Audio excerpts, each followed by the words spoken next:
안녕하십니까. 사회복지사 1급 시험 대비 핵심 요약 강의 인간행동과 사회환경 제1강 강의를 시작하도록 하겠습니다.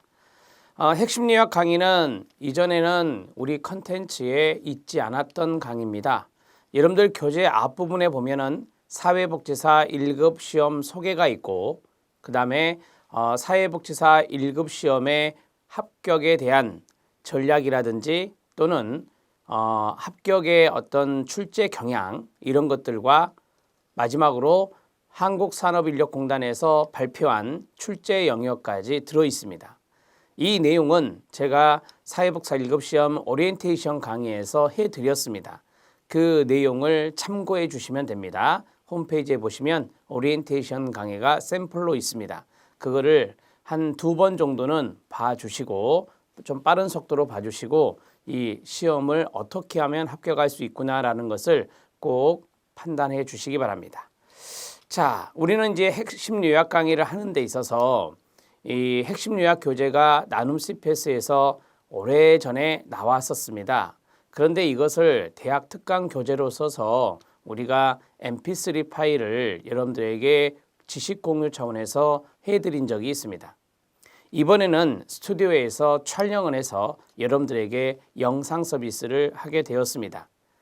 한 60강에서 70강 정도 예정이 되어 있습니다.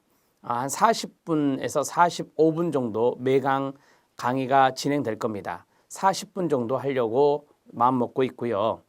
이렇게 해서 60강에서 70강, 이 10강 정도의 차이가 나타나는 것은 우리가 이제 법령 때문에 그렇습니다. 법제에 대한 부분들을 제가 조금 더 디테일하게 설명하게 되면 약간 강의가 길어질 수도 있습니다.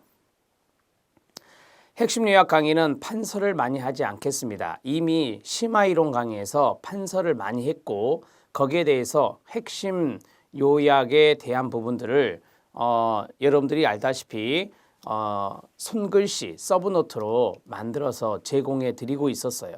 따라서 핵심 요약에서는 여러분들에게 이해를 돕는 차원에서 필요한 부분들을 설명해 드리고 꼭 판서가 필요한 것들은 제가 해 드리도록 하겠습니다.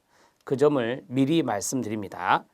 자, 이번 시간에는 인간행동과 사회환경 여러분 교재 챕터 1이라고 되어 있는데요. 챕터 1부터 챕터 8까지 그러니까 1장 8장인데 이렇게 생각하시면 돼요. 1영역부터 8영역까지 교재가 수록되어 있습니다. 내용들이. 자, 그리고 핵심 요약집이다 보니 도표식도 있고 그 다음에 인간행동과 사회환경의 1번과 같이 이렇게 박스 1에서 간략하게 약술되어 있는 것도 있죠. 형태는 도표식이 많습니다. 그래서 도표식 정리를 통해 여러분들의 요약 정리를 도와드리려고 노력했습니다. 또한 중간중간에 기출문제 확인학습이란 게 있습니다. 기출문제 확인학습을 꼭 봐주셔야 됩니다. 왜냐하면 그 기출문제 확인학습에 나왔던 지문들이 바로 시험 지문이었습니다. 그리고 틀린 내용을 옳게 고쳐놓은 것이 많습니다. 그러니까 여러분들이 그 지문이 다시금 출제될 수 있을 것이다 라고 판단해 본다면 상당히 중요한 내용이 될 수밖에 없죠. 자, 지금부터 인간행동과 사회환경 제1강 들어갑니다. 1강은 1번 발달, 성장, 성숙, 학습 개념 정리부터 들어갑니다. 디벨롭먼트라고 하는 발달이 있습니다. 우리는 발달을 할 때 신체적인 발달, 심리적인 발달, 사회적인 발달, 도덕적인 발달, 인지적 발달 이런 말을 쓴단 말이에요. 그래서 인간의 신체, 심리, 사회 요인 간의 상호작용을 통해 전 생애에 걸쳐 일어나는 성장이나 성숙이나 노화의 과정도 들어갑니다. 노화의 동그라미 치시기 바랍니다.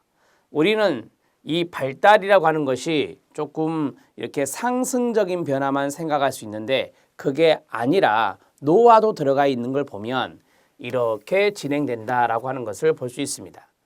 자, 우리가 여기까지를 상승이라고 말할 수 있고요. 여기서부터는 하강이라고 말할 수가 있어요. 그래서 상승적인 변화뿐만 아니라 하강적인 변화 모두를 포함하고 있는 게 디벨롭먼트라고 하는 발달이구나 이렇게 정리할 수 있어요.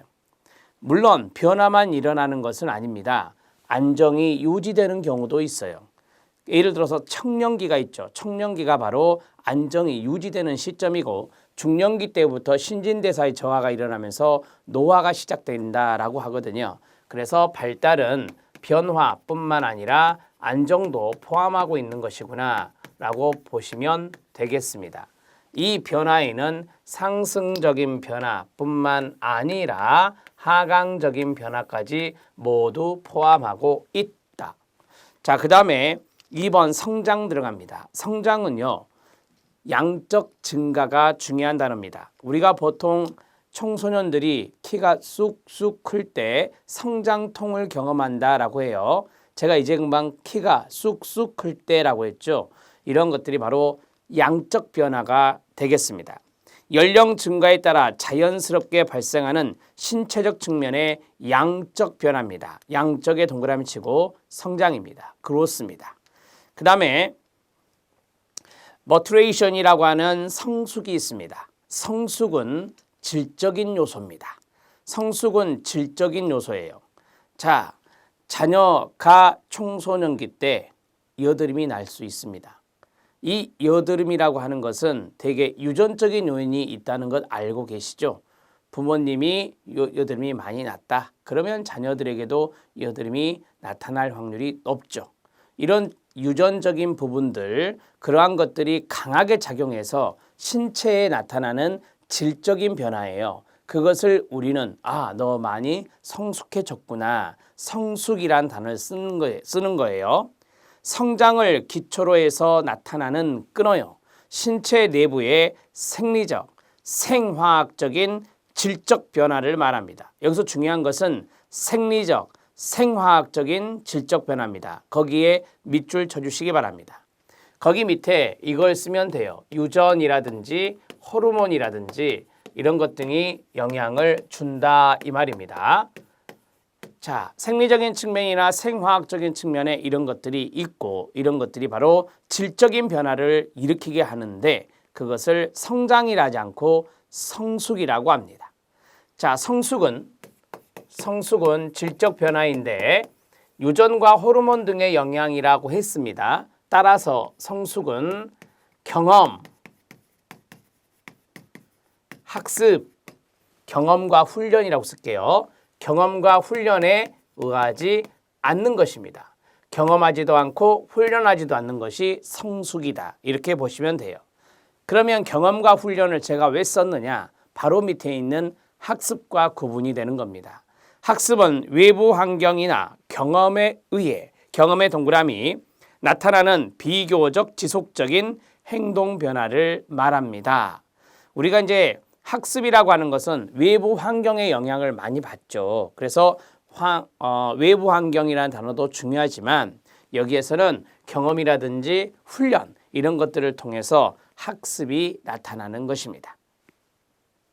네 가지 개념의 차이가 있죠. 이 네 가지 개념의 차이는 이미 오래전부터 출제가 정말 잘 되었던 부분입니다. 2번 들어갑니다. 인간 발달의 원리 별표 2개. 인간 발달의 원리는 매년 출제되는 부분이다 라고 보시면 돼요. 하나하나 이해하시면 됩니다.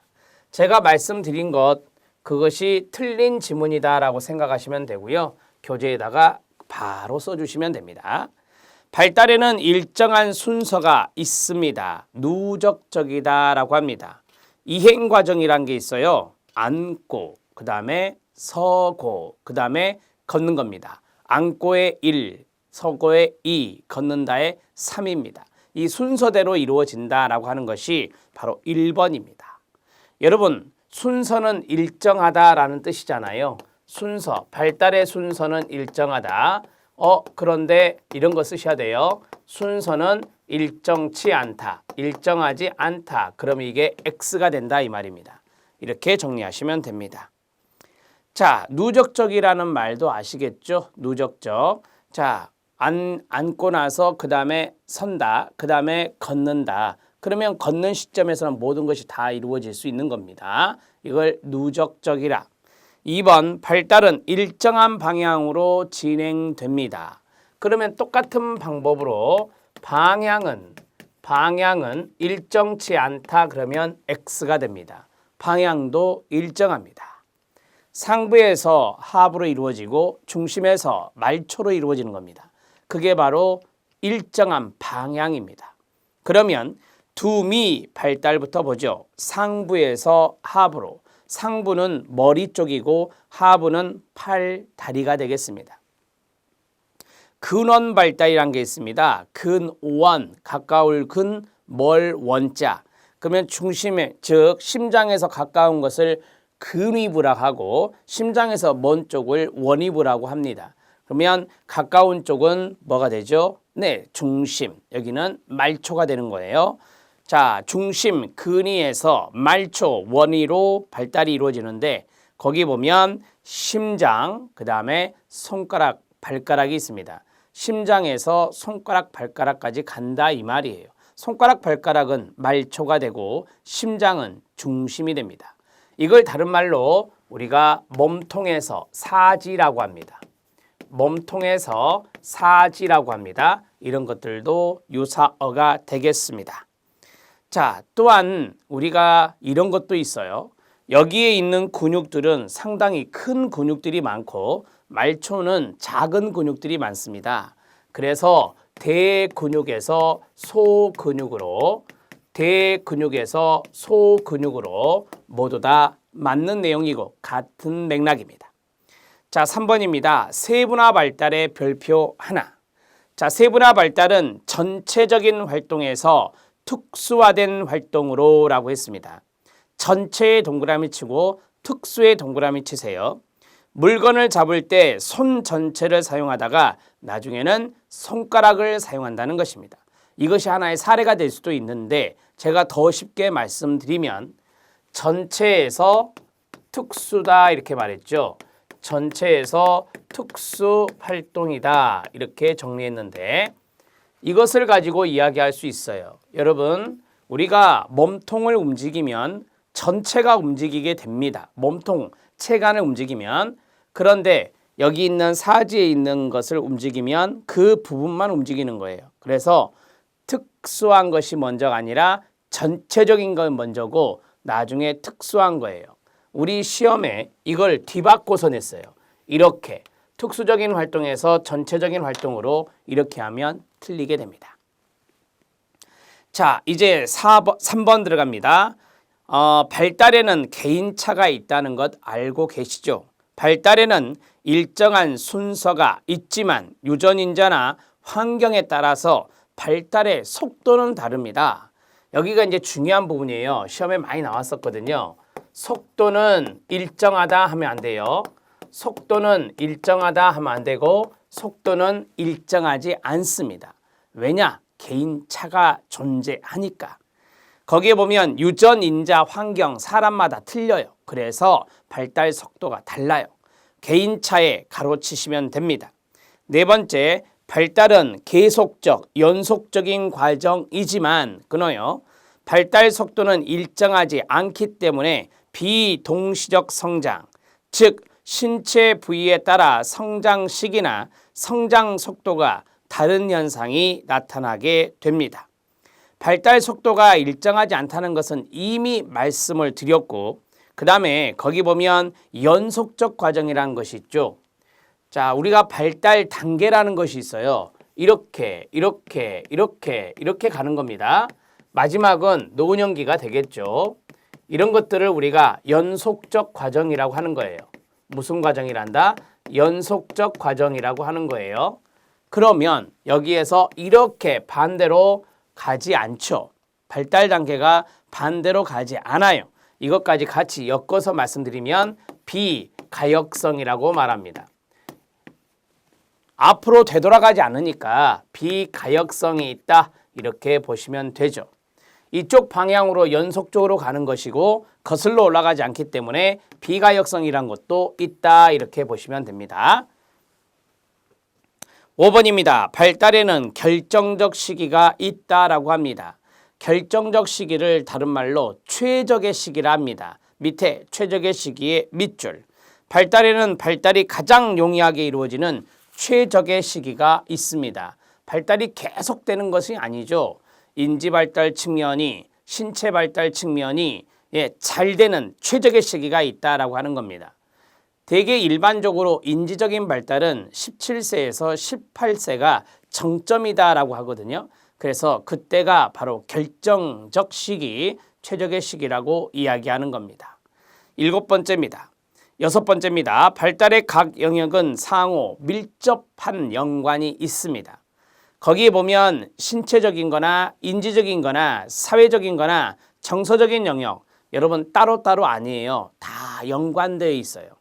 자, 예를 들어서 인지에 문제가 있으면 다른 것에 영향을 주게 되는 겁니다. 자, 그리고 또 다른 것들이 인지 영역에도 영향을 또 주게 되는 거고요. 그래서 서로 관련되어 있다는 것은 기본적으로 아시겠죠. 7번, 발달은 분화와 통합의 과정을 거칩니다. 분화, 동그라미, 통합, 동그라미. 처음에는 신체의 각 기관들이 분화되지 못해 미숙하고 둔한 모습을 보이다가 점차로 필요한 부분만 사용할 수 있게 되면서 이를 통합할 수 있게 되는 겁니다. 물건을 잡기 위해 몸을 구부리고 팔을 뻗고 손목과 손가락을 움직여야 한다는 것입니다. 신체 각 부위 요소가 통합되어서 어떠한 한 행동이 나타나게 되는 것이죠. 이런 것들을 분화와 통합의 과정이라고 말합니다.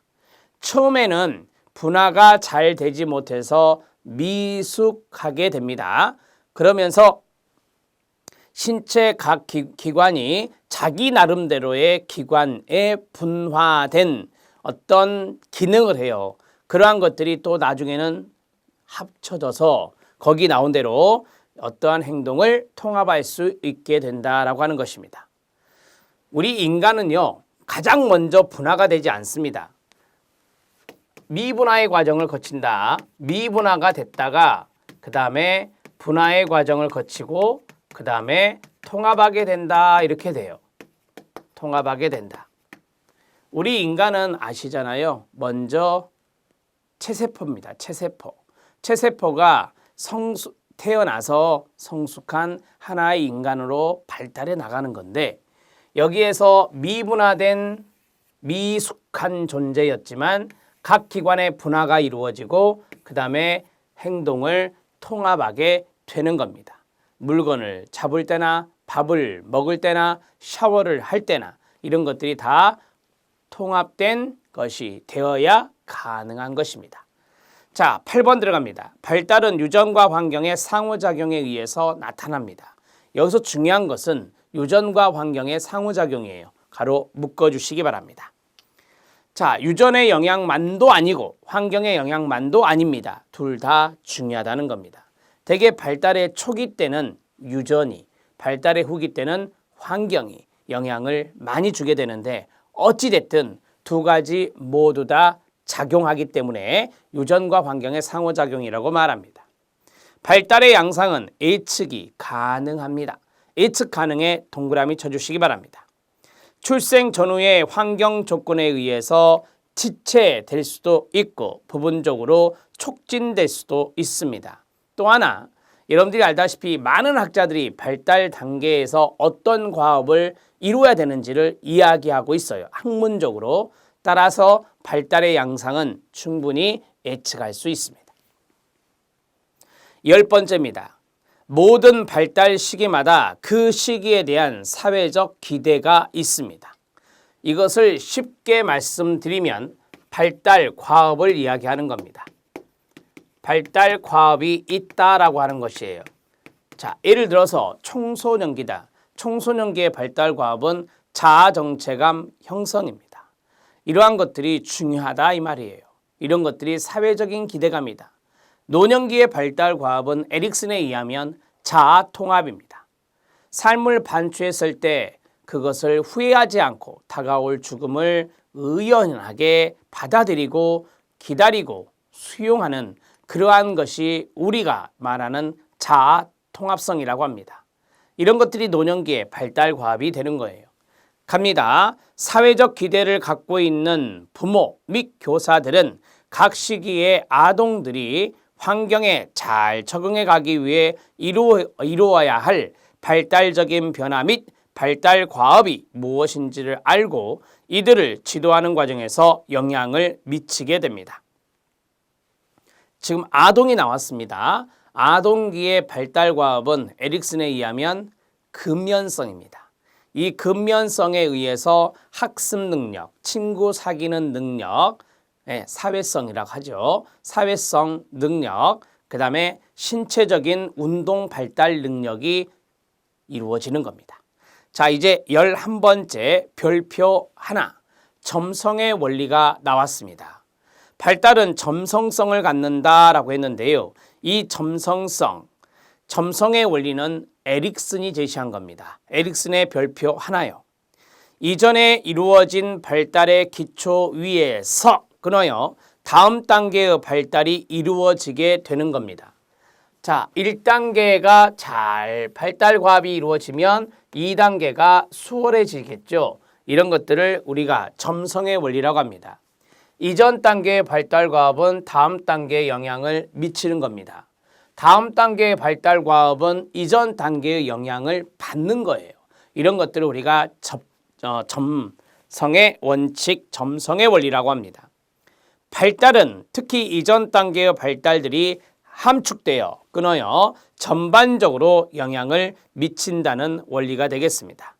이전 단계의 발달 과업들이 다음 단계 영향을 주기 때문에 이전 단계의 발달 과업들이 다 함축이 되어서 전반적으로 영향을 줄 수 있는 것이 점성의 원리입니다. 여러분, 이 교재에 보면 밑줄이 많이 쳐져 있습니다. 그 밑줄이 여러분들 시험에 나왔던 지문, 중요도가 높은 지문입니다. 밑줄 친 부분을 잘 유념해 가면서 읽어주시면 됩니다. 자, 이제 인간 발달의 원리가 끝났습니다.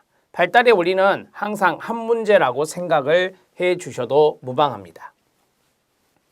자, 이제 지그문트 프로이트의 정신분석 이론이 있습니다. 지금부터 많은 심리학자들이 등장할 겁니다. 지그문트 프로이트의 정신분석 이론도 한 문제 정도 예상이 됩니다. 주요 개념이 나와 있습니다. 정신의 구조가 있고요. 성격의 구조가 있습니다. 정신의 구조 세 가지, 의식과 전의식과 무의식. 프로이드가 강조한 것은 무의식입니다. 무의식에 별표 쳐주시기 바랍니다. 성격의 구조 세 가지, 원초와 자아, 초자아가 있습니다. 이드, 에고, 슈퍼 에고를 하는데 여기에서 완전 무의식 영역이 원초합니다. 그리고 지그문트 프로이트는 성적 본능과 충동을 강조했고 성적 본능 에너지를 리비도라고 이야기한 적이 있습니다. 따라서 원초가 중요한 대목입니다. 별표 쳐주시기 바랍니다.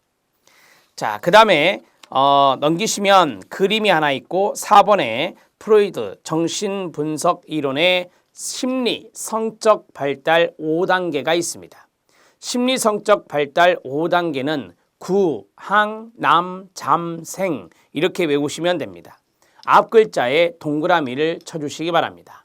구강기, 항문기, 남근기, 잠복기, 생식기입니다. 여기에서 시험에 잘 나오는 것이 남근기입니다. 남근기에 별표 하나 쳐주시면 됩니다. 프로이드는 앞에서 제가 말씀드렸던 성적 본능 에너지의 리비도의 분포에 따라서 구강기부터 생식기까지 나눈 학자가 되겠습니다. 자, 그러면 지그문트 프로이트의 정신분석 이론 주요 개념 의식부터 보는데요. 우리가 이 정신의 구조를 이런 식으로 그림을 많이 보셨죠. 이게 이제 빙하라고 보시면 되는데 이게 바다 해수면이고 이게 의식이고 이 해수면 자체를 전의식이라 하고 그 다음에 바닷속 넓은 이곳을 우리는 무의식이라고 말합니다. 가장 많은 부분을 차지하고 겉으로 드러나지 않는 내면이 바로 무의식이 됩니다. 우리는 이것을 정신의 구조라고 알고 있고 이것이 바로 지형학적 구조가 됩니다. 지형학적의 밑줄 별표. 자, 의식 들어갑니다. 의식은 자각이란 단어가 중요합니다. 자각이 가능하면 의식이고 자각이 가능하지 않으면, 자각이 불가능하면 이것은 무의식이다. 반대말로 생각하시면 됩니다. 의식은 개인이 현재 자각하고 있는 생각을 포함하며 끊어요. 현재 자각하고 있는 부분이다. 자각의 동그라미요. 그 다음에 무의식을 봐주세요. 무의식은 정신의 가장 깊은 수준에서 깊은의 동그라미 작동하는 것으로, 무의식은 본능에 의해 지배되며 본능의 동그라미, 이게 바로 원초화입니다. 자, 억압된 사고와 감정이 그 내용을 이루고 있고, 억압의 동그라미, 행동의 대부분은 이 무의식에 의해서 결정된다라고 합니다. 그만큼 이 무의식이 강조되는 것이죠. 인간의 행동은 무의식이 결정한다. 무의식 결정론이라고 합니다. 무의식 결정론이라고 해요. 또한 여기 무의식은 거기 첫 번째 줄 마지막 본능에 의해 지배를 받습니다. 본능에 의해 지배를 받는 것이 바로 무의식이다. 이렇게 정리하시면 되겠습니다. 자, 전의식을 갑니다. 이 전의식은 앞전자를 썼어요. 이 전의식은 우리가 기억하려고 노력만 잘해주면 기억할 수 있는, 자각할 수 있는 영역이라고 해요. 그래서 자각이 가능할 수도 있는 영역을 전의식이라고 말합니다.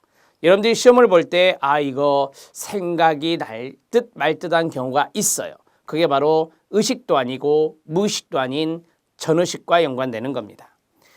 의식과 무의식의 중간 부분에 조금만 주의를 기울이면 의식 영역으로 이끌 수 있는 정신의 부분을 우리는 전의식이라고 말합니다. 성격의 구조 들어갑니다. 원초와 자아, 초자아가 있습니다.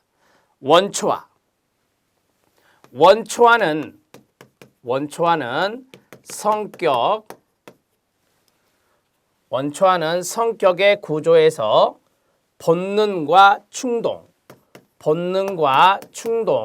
이런 것들과 연관성이 있는 것입니다. 플레저 프린시플이라고 해서 쾌락을 추구하는 원리입니다. 원초와는 전체 무의식, 즉 완전 무의식과 연관성이 있습니다. 제가 앞에서 그랬죠. 이 무의식은 본능에 지배를 받는다라고 했어요. 그래서 완전 무의식 영역이다라고 보시면 되겠습니다. 원초화 들어갑니다. 완전히 무의식적이고 끊어요. 정신적 에너지의 저장소입니다. 그리고 본능 동그라미, 충동 동그라미 두 가지로 구성되어 있고, 근원적인 생물학적 충동, 저장, 쾌락의 원리입니다. 충동의 동그라미 치고요. 쾌락의 밑줄 치면 됩니다. 프로이드가 정신분석인으로서 가장 중요시하는 무의식 세계의 중요한 메커니즘이 바로 원초화가 됩니다. 그래서 프로이드 하면 무의식, 프로이드 하면 원초화, 이렇게 보시면 됩니다. 자, 프로이드가 강조했던 것이 심리성적 이론이라고 그랬죠. 그래서 성적 본능과 성적 충동 이런 것들을 강조했던 학자가 지그문트 프로이트입니다. 자아입니다. 자아는 에고우로서 현실의 원리입니다. 현실의 원리. 그 다음에 이 자아는 성격의 중재자가 됩니다. 성격의 중재자 역할을 담당하고 있습니다. 현실 원리에 따라 작동하는 성격의 의사결정 요소입니다. 현실의 원리 가로 묶어주세요. 사회 규범, 규칙, 관습과 같은 사회적 현실을 고려해서 행동을 결정합니다. 현실의 원리는 현실을 고려한다는 겁니다. 현실을 고려해서 어떠한 것을 결정하는 것은 바로 자아가 하는 일입니다. 즉각적인 만족을 추구하려는 원초화와 현실을 중재하는 역할이다. 성격의 중재자라고 말씀드렸습니다. 충동을 충족시키려는 원초화가 있고, 아니야, 기다려라고 하는 현실적인 주문이 있을 때 이 두 가지의 갈등이 나타나게 되고 이것을 중재하는 역할이 바로 자아다. 이렇게 정리하시면 됩니다. 초자아입니다. 초자아는 옳고 그름, 즉 도덕성과 관련성이 있습니다. 양심과 자아 이상으로 구성되어 있습니다. 양심과 자아 이상, 아이디얼입니다. 이것으로 구성되어 있다. 그 다음에 이 초자아는 완전의 원리, 도덕의 원리 이런 것들을 강조하는 것이 초자아입니다. 자, 초자아 들어갑니다. 초자아는 무엇이 옳고 그른가에 대한 옳고 그른가의 가로요. 이런 것들을 우리가 도덕성이라고 말할 수 있습니다. 사회적 기준을 통합하는 성격의 요소입니다. 2번 별표. 양심과 자아 이상으로 이루어진 정신 구조입니다. 우리는 상을 받으면 자아 이상을, 벌을 받으면 양심의 가책을 느끼게 됩니다. 이렇게 정리하시면 됩니다. 최고 단계입니다. 정신구조 최고 단계다. 고등법원 판사 역할을 한다. 판사는 옳고 그름을 판단하는 사람이에요. 그래서 판사 역할을 한다. 완전의 원리, 도덕의 원리와 연관성이 있다. 도덕적 목표와 완전을 추구한다. 쾌락보다 완전을 추구하고 끊어요. 현실보다 도덕과 이상적인 것을 추구한다라고 했어요. 중요한 키워드는 여기 다 있습니다. 다 들어가 있고요. 자, 이제 마지막으로 해야 될 것은 뭐냐? 성격의 발달은 이렇게 이루어집니다. 원초아가 먼저, 초자아가 나중에, 그 다음에 마지막, 자아가 나중에, 그 다음에 초자아가 가장 마지막에 발달하게 되는 거죠. 1, 2, 3은 발달 순서입니다. 이것도 우리 시험에 출제가 되었습니다. 원초아, 자아, 초자아의 순서대로 발달한다. 꼭 알아놓으시기 바랍니다. 자, 그림이 하나 있습니다. 거기에 보면 모형이 있죠. 이 모형에서 여기 원초아를 보십시오. 원초아를 보면 아래 이렇게 동그라미 진하게 돼 있죠. 이런 것들을 보면 무의식 세계에 퐁당 빠져 있어요. 완전 무의식입니다. 그러면 여기 자아와 초자아는요, 완전 무의식이 아니라 부분적인 무의식입니다. 그래서 부분 무의식 영역이다. 이렇게 정리하실 수 있겠습니다. 자, 이제 지그먼트 프로이트의 성격의 구조, 정신의 구조에 대해서 알아봤습니다. 이제 지그먼트 프로이트의 심리성적 발달 5단계를 보겠습니다. 심리성적 발달 5단계. 자, 이 5단계는 구항남잠생이라고 말씀드렸습니다. 구항남잠생입니다. 모르시는 분 거의 없어요. 구강기, 항문기, 남근기, 잠복기, 생식기입니다. 5단계인데 여기 보면 12세에서 성인기 이전까지라고 했어요. 성인기 이전까지를 생식기라 했다. 여기의 의미는 뭔지 아십니까? 전 생애를 구분하지 않았다는 겁니다. 전 생애를 구분하지 않았다. 이게 바로 에릭 에릭슨과 다른 점이에요. 에릭슨은 노년기까지 해서 전 생애를 구분했는데 프로이드는 그렇지 않다. 구강기 때 중요한 것은 당연히 애착입니다. 애착이 형성되는 것이 중요하겠죠. 그렇지 않으면 구강 수동적 성격, 구강 공격적 성격이 나타나게 됩니다. 2단계 수유 경험은 후기 발달에 중요한 역할을 하며 특히 이유 방식이 가장 중요하며 애착 형성이 강조되는 시기입니다. 이때 문제가 되면 구강 수동적 성격과 구강 여기는 의존적인 성격이겠죠. 자, 그 다음에 구강 공격적 성격, 상당히 헐뜯고 남을 헐뜯고 비판적이 되겠죠. 자, 이러한 성격이 나타나게 된다. 자, 이제 항문기 들어갑니다. 항문기는 배변 훈련이 중요합니다. 배변 훈련, 적절하게 대소변을 가려내는 것입니다. 자, 학문기의 잘못된 성격도 있습니다. 학문 폭발적 성격과 학문 보유적 성격이 이겁니다. 자, 부모에 의한 대소변 가리기 훈련은 이후에 성격 발달의 효과를 나타내게 됩니다. 잘못 발달된 성격이 있죠. 문제가 됐을 때 학문 보유적 성격, 학문 보유적 성격은 강박적입니다. 그래서 학문 강박적이라고 하고요. 그 다음에 학문 폭발적 성격입니다. 학문 폭발적 성격은 상당히 지저분한 것입니다. 자, 이러한 성격이 형성되는 것이 학문기다. 학문 보유적 성격, 강박성, 완벽주의, 죄책감, 완고함, 인색한 성격입니다. 학문 폭발적 성격, 양가감정, 더러움과 지저분함, 반항, 분노, 가학, 피약성을 지닌 성격이 학문 폭발적 성격이 됩니다. 남근기입니다. 남근기는 컴플렉스를 해결하는 것이 중요합니다. 컴플렉스 해결. 남자아이는 오이디푸스 컴플렉스, 남자아이는 오이디푸스, 그 다음에 여자아이는 엘렉트라 컴플렉스입니다. 자, 우리는 이 컴플렉스가 프로이드에서 이 컴플렉스가 바로 이성 부모에 대한 사랑, 이성 부모에 대한 사랑, 이런 것들이 바로 아이들이 경험하는 컴플렉스라고 이야기할 수 있고 슬래시하고요. 이때 초자아가 발달하게 됩니다. 초자아가 발달한다. 이렇게 쓰시면 되겠습니다. 남근기 봅니다. 남아. 오이디푸스 컴플렉스가 나왔는데 이 남자아이는 어떤 것이 느껴지냐, 어떤 현상이 나타나느냐, 거세, 불안 현상입니다. 거세, 불안 현상, 엘렉트라는 남근, 선망 현상이 나타납니다.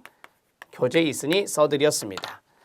자, 엘렉트라 컴플렉스는요, 남근 선망입니다. 잘못 발달된 성격을 보면 욕구 좌절, 욕구 충족이 너무 심했던 양극단의 경우를 겪는 남아의 경우는 거세 불안과 어른을 두려워하고 요하는 유혹적이고 정서가 불안정한 히스테리 성격이 될 수 있다라고 하는 것입니다.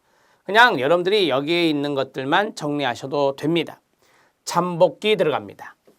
자, 잠복기는 리비도가 잠복되는 겁니다. 성적 본능 에너지가 잠복된다.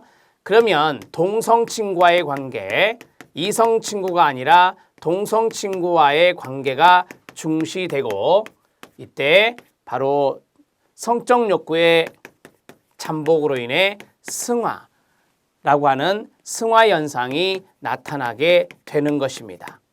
이 승화는 리비도의 잠복과 연관성이 있다라고 보시면 되겠네요. 성적인 관심이 잠시 잠복되는 시기로서 끊어요. 전 단계까지 경험해온 성적 욕망이나 성적 갈등 현상은 잠재가 됩니다. 활발한 문화 활동과 또래의 관심을 보이는 것 같은 여기 있죠? 승화 현상이 나타나게 되는 겁니다. 여러분 여기에서 컴플렉스를 해결한다라고 말씀을 드렸습니다. 컴플렉스 해결은 어떻게 이루어지느냐? 이성 부모에 대한 사랑 이런 것들을 해결하는 뭐냐면 바로 동성 부모에 대한 동일시입니다. 지금 제가 남근기로 다시 갔어요. 동성 부모에 대한 동일시. 남자아이는 아빠를 닮으려고 하고 여자아이는 엄마를 닮으려고 노력하는 그러한 동일시 현상이 바로 해결안이다 이렇게 제시할 수 있습니다. 자, 생식기입니다. 이 생식기는 다시 성적인 관심이 누구에게로? 이성에게로 돌아오는 겁니다. 이성에게로 돌아오는 생식기입니다. 청소년기가 여기에 들어가는데요. 이성에 대한 관심과 인식이 다시 증가하며 끊어요. 성적 공격적 충동. 성적 관심이 이성이기 때문에 성적 공격적 충동이 다시 나타나게 됩니다. 우리는 성적 공격적 충동을 리비도라고 하죠. 리비도가 잠시 잠복됐다가 리비도가 다시 나타나는 것입니다. 이러한 것들을 우리가 생식기라고 말합니다. 잘 발달된 성격은 성숙한 이성관계를 수립할 수 있고 주체성 형성이나 성숙과 주체성을 가진 성격을 가지게 됩니다.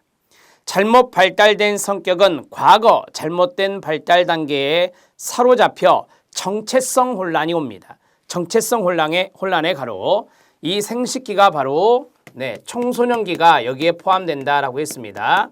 청소년기 정체성 혼란, 청소년기의 정체성 혼란이 문제가 될 수 있다. 이렇게 정리하시면 돼요. 자, 여기까지 발달 단계까지 해드렸습니다. 우리는 이것을 심리 성적 발달 단계라고 합니다. 심리 성적 발달 단계. 자, 보세요. 지그문트 프로이트는 심리학자죠. 심리, 정신 부분을 봤던, 그리고 성적 본능 에너지의 분포를 리비도라고 했으니까 성적이란 말이 들어가는 거고요. 심리 성적 이론 또는 심리 성적 발달 단계다. 이렇게 정리하시면 돼요.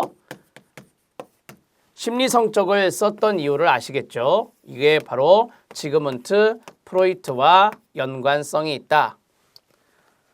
지그문트 프로이트와 연관성이 있다. 이렇게 정리를 하시면 프로이트 이론이 모두 끝나게 됩니다.